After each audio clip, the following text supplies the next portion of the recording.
Well, that was Jose Mourinho's first game in charge of Chelsea against Manchester United. He's a veteran of these fixtures. But first and foremost, Danny, it's just a fantastic way to start the Premier League weekend.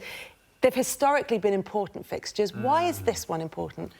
I think from Chelsea's perspective, nobody's talking about them. I think already people are saying that it's going to be Manchester City or Liverpool. And I think from Chelsea's perspective, that's brilliant because nobody's talking about them. I think the way that Sarri's gone in there, you know, the so-called Sarri ball, Jorginho is obviously fundamental to the way that the team plays, and they've been excellent so far. And Hazard is arguably the best player in the Premier League at the moment. And as for Manchester United, I think Mourinho's biggest problem is that does he know his best team is in terms of defensively wise, whereas Chelsea, you know, give or take maybe one or two players. He knows his strongest team, so it's going to be interesting more than anything when the lineups come in.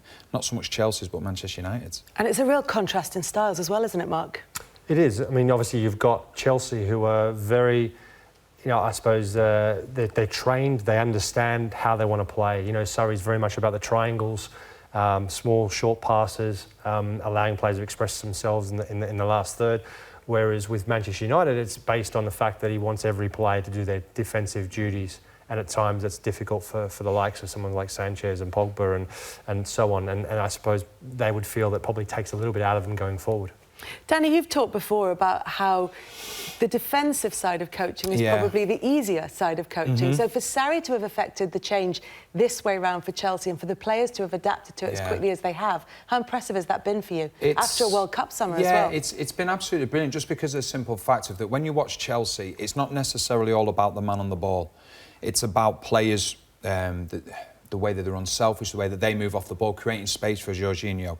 Giroud, obviously, you know, we'll talk about in a bit the fact of him dropping deep, creating space in behind. So not only do you have to obviously be aware of the player that's on the ball, but it's the movement that players are making off the ball, which is creating space for other players, and it becomes a real problem. And like Mark was saying there, it's the speed in which they go forward. You know, they call it Sarri ball, the ticky-tacky vertical, but they pass with a purpose, and I think that's really impressive in the way that they play. You know, they get great width from the full-backs, so that means the likes of Hazard and Pedro, Willian can get really tight and compact and combine with Giroud. The only thing I'd say about that is that with Chelsea, the squad of players that they have, I think they were just so suited to the way that Sarri wants to play. That's why I think the transition's been so smooth.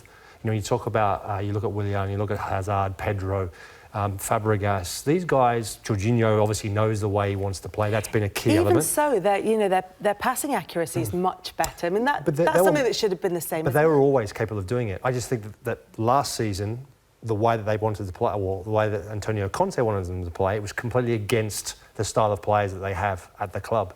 And this season, for Sarri to come in, only make one or two changes. Kovacic, I think, has been a huge acquisition for him, and Jorginho. Those two have fitted in seamlessly, and the rest of them, you know, you hear Fabregas. He talks about, you know, playing the way of football that he plays under Sarri is exactly how he wants to play. He loves it, and you know, these guys have been crying out for this type of manager to come into the club. So how does that explain then the fact that, I mean, you can understand why it looks as that, or why they are passing the ball more often, but why is it making them more accurate?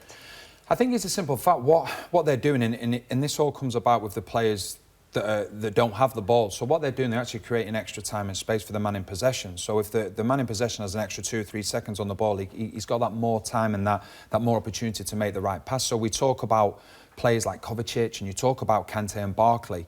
You know, we're not used to seeing Kante flying forward. We're not used to seeing Kovacic flying forward. OK, we are with Barkley. But what you've got then, with them two players, either side of Jorginho, with them going forward, they're driving the opposition midfield back. That means that Jorginho, playing as a deep-lying playmaker, he's got extra time and space on the ball. And then when they are going forward, if there is a transition and the opposition win the ball back, there's no real threat of a counter-attack because you've already got two midfielders up there that are going to start the press with the front three, so it's exciting. The movement is exceptional. So you've not always got the same movement. You've got different movement all over the pitch. And for me, whenever anyone talks about, you know, when you play at a bigger club or one of the lesser clubs, Danny, you'll know about it as well. So when you're at Stoke, when you had the ball, how many options would you have had on the ball? You would have had maybe 2, 3... and then within a split second, maybe 2 of those options have gone. You've only got 1, and another half a second later, that option's gone. At a club like Chelsea, you know, Manchester City, the big guns, you know, there are 5, 6, 7 options, and one may disappear and another one appears. There's always those options reappearing time and time again because of the movement those players are making. I think a prime example was, if we go back to one of the early games in the season against Arsenal at home, early on, they were like, right, OK, let Jorginho have the ball and we'll take care of the runners. They gave him time and space in the ball. He played the ball through to Alonso, who set up, I think it was the opening goal. So then Arsenal decided, right, we've got to press Jorginho. So they went and pressed Jorginho. He's got that ability then to pick the pass in behind. So to a certain extent, when you're marking Jorginho, you're damned if you do and you're damned if you don't. So I think when you look at Manchester United, when they go to Chelsea, do they look to man-mark Jorginho when they're out of possession? Do they say to one of the forward players, listen, the second we lose the ball, we go after Jorginho? Do they man-mark Hazard? And these are all the things that you've got to look at, because they've got a deep-lying playmaker in Jorginho, but then they've also got Hazard up the other side, up the other end of the pitch. But if United do that, then that disables them to a certain extent, because it means their players can't do and can't have the freedom that they want to do to go and inspire the team going forward themselves. That midfield, though, when you look at the improvement at Chelsea, is that where you see the biggest difference? Definitely, that's been a big part. Jorginho's huge, we talked about him there. Kovacic has been excellent. He's someone that does a similar role to Jorginho, other than he also makes the runs forward. You know, he's so comfortable on the ball, breaks up play, gives and goes and makes space and looks for the ball again. There's not one player in that Chelsea side who doesn't want the ball. And there's times when you, over the course of the season at Manchester United, you've seen at times players don't want the ball. They actually don't get themselves in positions, and there's hands waving around and so forth. Where at Chelsea, there's just a fluency there. There's a confidence in every single player there that give me the ball, don't care. I mean, Jorginho is unbelievable at it. That's why you talk about possession, about his percentage rates of passing so high, because he just goes anywhere and wants the ball every single time. It doesn't matter if there's a player. Is that even more impressive because of the number of options that you said that he has? If he has like 5 or 6 different options to take, his decision-making has got to be spot on, it's got to be quick. It does. It needs to be quick, but then if he misses the first one, he's always got 2 or 3 others to make. You know, there's no doubt you have to be a top-quality player to find those passes, and some of the decisive passes that he makes. You know, you have to be spot on with those, and there's no doubt he's a world-class player, or he's getting to becoming a world-class player, and he's had a huge impact at Chelsea.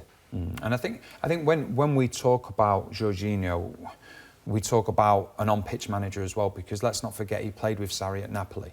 So not only have you got a new manager that's coming in that's getting his message across to the players who, like Mark just said, are very adaptable to the way that Sarri wants to play. There's energy, there's athleticism, there's pace, but you've also got a player as well that can get the messages across on the pitch, so to speak.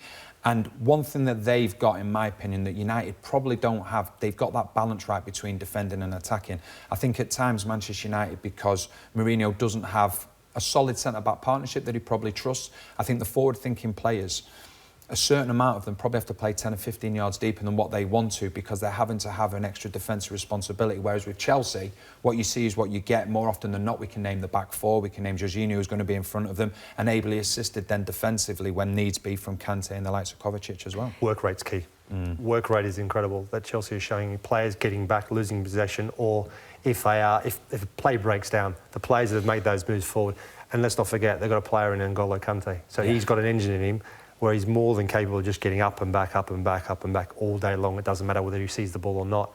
But more times than not, he does, because he's just got this instinct. He's got his ability to break down play wherever it is on the pitch. But he has changed his role slightly in N'Golo Kante. What do you make of the new look Kante? I think there's 2 reasons I believe that his role's changed. I think one, the initial one, which we spoke about, which is a simple fact of with him pushing high, driving the opposition midfield back, you're then having Jorginho, who's got that extra time and space, because midfielders are then worried about Kante getting beyond, they're worried about Kovacic getting beyond, or Barkley getting beyond. And the worst thing from a defender's point of view is if that gap starts to appear between myself and my midfield, because that's a real dangerous area there, because as a centre-back or a full-back, you don't want to step out.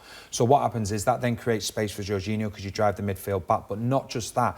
As Mark's just said, the pressing, they're so energetic when they lose the ball, they press straight away. So Kante's finding himself in a position now where he can actually be one of the first ones to start the press. So if any team has any ideas of playing the counter-attack against Chelsea, because they'll leave themselves a little bit open at the back, by the time they've had that first touch, their second touch is probably to either get it out of harm's way or just put it out for a throw to give themselves a breather. Is he as effective there, do you think?